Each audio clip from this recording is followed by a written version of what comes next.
Joining us now is the host of Facing South Florida, Jim DeFede. Well, Jim, Florida is considered a must-win battleground state.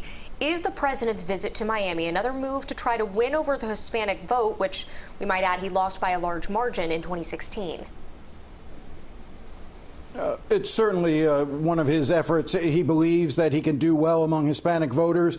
He's made a lot of inroads here. But let's sort of take a step back for a second, because as I'm listening to the package, as I'm listening to some of the things that are being said, you know, at some point there has to be some question raised as to whether or not the president is simply saying what he thinks Hispanics want to hear as opposed to doing what Latinos and Hispanics necessarily want to hear. So, for instance, on Venezuela, he still has not, for instance, granted temporary protective status those Venezuelans who are here in the country.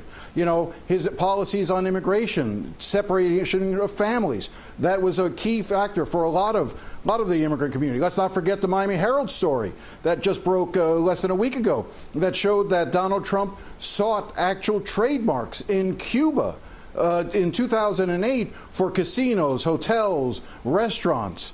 You know, that those trademarks lasted well into his presidency that he kept hidden. So all of those things, and then let's add one more now, because it seems pretty clear that Amy Coney Barrett is going to be his Supreme Court nominee. CBS News is reporting it, CNN is reporting it, others are reporting that that's the place, that's where he settled.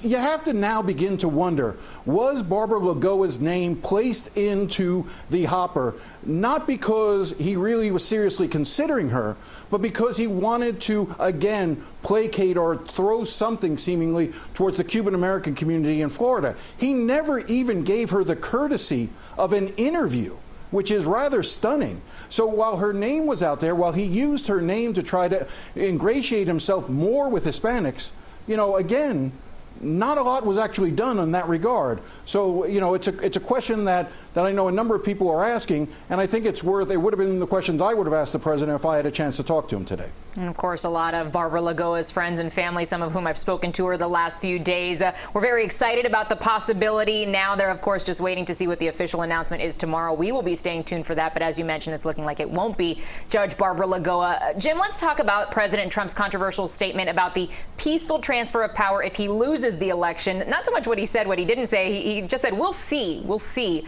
What's the strategy there? Well, let's be absolutely clear. He went a lot further than just saying we'll see.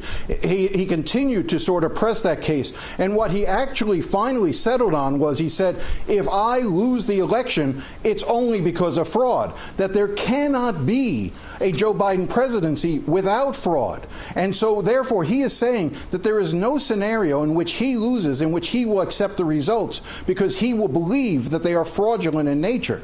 This goes to the heart of some tyranny that you don't normally see in the United States, but that, going back to Hispanics, you want to talk about some of the things that we've seen in Latin America. That sounds more like what a Latin American president or leader might say, is that I won't accept the results of the election unless I win. Now, the larger strategy here is to create chaos, to essentially try to create so much dissent within the election that you know, maybe Democrats get discouraged and stay home. I actually think it's a recipe that backfires in some regard, because it gives another rallying cry for Democrats to say, we don't have to just necessarily beat Donald Trump by a slim margin.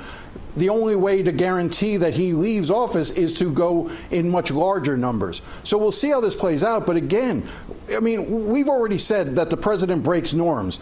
This is one norm I didn't expect to see assaulted so directly, so blatantly, so up front, that even when the FBI director goes before Congress and says he sees no sign of rampant, you know, voter fraud, that the chief of staff, former Congressman Mark Meadows, goes out and repudiates his own FBI director.